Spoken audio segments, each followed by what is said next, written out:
ക്രിസ്ത്യാനികളുണ്ട്. വലിയതുറ, കോവളം, അതായത് കോസ്റ്റൽ ബെൽറ്റിൽ വരുന്ന തിരുവനന്തപുരം മണ്ഡലത്തിലെ കോസ്റ്റൽ ബെൽറ്റിൽ വരുന്ന വിഴിഞ്ഞം പഞ്ചായത്തിന്റെ കുറച്ച് ഭാഗങ്ങളും, പഞ്ചായത്തിലെ വിഴിഞ്ഞത്തിന്റെ ഇങ്ങേക്കര വരുമ്പോൾ കോർപ്പറേഷന്റെ പ്രദേശം വരുന്ന ഭാഗത്തൊക്കെ കുറച്ച് ലത്തീൻ കത്തോലിക്കക്കാരുടെ സ്വാധീനമുണ്ട്. പക്ഷേ ഹിന്ദുക്കളാണ് മഹാഭൂരിപക്ഷവും. അതിൽ തിരുവനന്തപുരം നോർത്ത്, വട്ടിയൂർക്കാവ്, നേമം മണ്ഡലങ്ങളിലൊക്കെ നിർണായകമായ സ്വാധീനമാണ് BJPക്കുമുള്ളത്.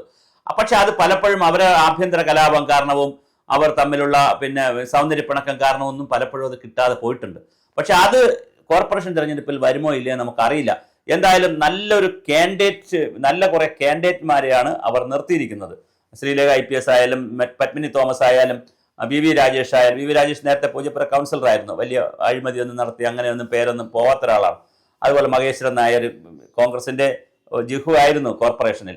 ഇപ്പോൾ പുന്നയ്ക്കാമുകളിലാന്ന് തോന്നുന്നു മത്സരിക്കുന്ന. അതുപോലെ തന്നെ നമ്മുടെ തമ്പാനൂർ സതീഷ്, തമ്പാനൂർ മത്സരിക്കുന്ന, കരമനാജിത്ത്, പാപ്പനംകോട് മത്സരിക്കുന്ന ആള്, ആശാനാഥ്, ഇങ്ങനെ വളരെ പ്രധാനപ്പെട്ട P. അശോകുമാർ പേട്ടയിൽ മത്സരിക്കുന്ന, അങ്ങനെ വളരെ പ്രധാനപ്പെട്ട ഒരുപാട് നേതാക്കൾ മത്സരിക്കുന്ന വലിയ, മധുസൂദനൻ നായർ കവടിയാർ മത്സരിക്കുന്ന, അങ്ങനെ വലിയ രീതിയിൽ BDJSന്റെ സ്വാധീനം.